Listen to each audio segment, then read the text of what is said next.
কালকে যেহেতু রবিবার ছিল তাই কর্তা গিন্নি দুজন মিলে রেডি হয়ে সকাল সকাল বেরিয়ে পড়লাম।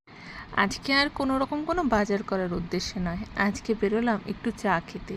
প্রত্যেকটা রবিবার মানেই সকাল সকাল গরম গরম চা বাইরে বেরিয়ে খেতে ভীষণ ভালো লাগে।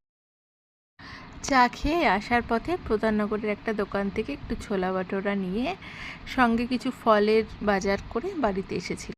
প্রধাননগরে ছোলা বাটোরার দোকানটা নতুনই করেছে, মোটামুটি শুনলাম যা 18-20 দিন হয়েছে, কিন্তু আমার ভালো লাগেনি রান্না।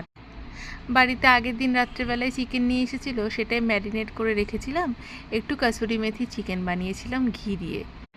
ভাত খেয়ে ভাত ঘুম দিয়ে উঠে বিকালবেলা বেরিয়েছিলাম আমরা 4 জন মিলে সেই মোগলাই খেতে। সোয়াদ, আমাদের যখনই মোগলাই খাওয়ার ইচ্ছা হয় আমরা এই NTS মোড়ে সোয়াদেই এসে। শনিবার দিন রাত থেকে এই প্ল্যানটা হয়ে রেখেছিল। কর্তামশাই, আমি আর তার 2 বন্ধু, এই 4 জনই ছিলাম।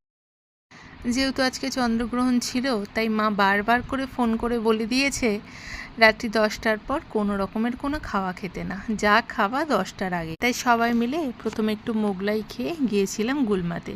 গুলমাতে তো আমাদের যেতেই হবে যেহেতু রবিবার। সেখানে গিয়ে একটু বসে গল্পগুজব করে চা খেয়ে বাড়ি আসার পথে বেশ খানিকটা সবাই মিলে গোলা খেয়ে তারপর বাড়ি আসলাম।